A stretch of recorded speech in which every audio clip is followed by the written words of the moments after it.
Hi, my name is Marika Van Andel. I'm a field biologist with Syngenta Canada, and we're here today at the Honeywood Research Farm. Syngenta has a great product available in the marketplace called Chloreva PN. Chloreva PN contains an endospore-forming bacteria that's already naturally present in our soils but at very low levels.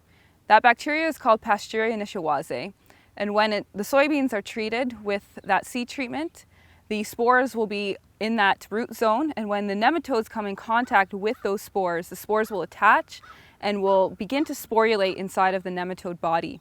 What that ultimately does is it reduces the ability for that nematode to feed on the root system and reduces the ability for that nematode to produce eggs, ultimately reducing the soybean cyst nematode population in our soil. Traditionally, the soybean cyst nematode has been managed by rotating to non-host crops or by using resistant soybean varieties. There's different levels of resistance amongst our soybean varieties, and they're classified as being susceptible, moderately resistant, or resistant to the soybean cyst nematode.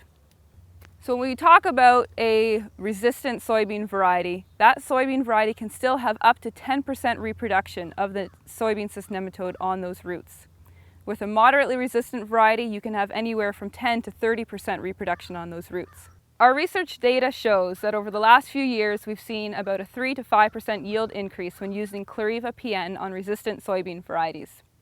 In our microplot studies that have been conducted in the US, where we actually infest the soil with a known quantity of eggs, we've seen that the soybean cyst nematode reproduction on those roots has been cut down by approximately half. Chloreva PN seed treatment is a solo product that contains Pasteuria nishiwaze spores. It can be tank mixed with Vibrance Max or Cruiser Max Vibrance beans, depending on the pest pressure and needs on your farm.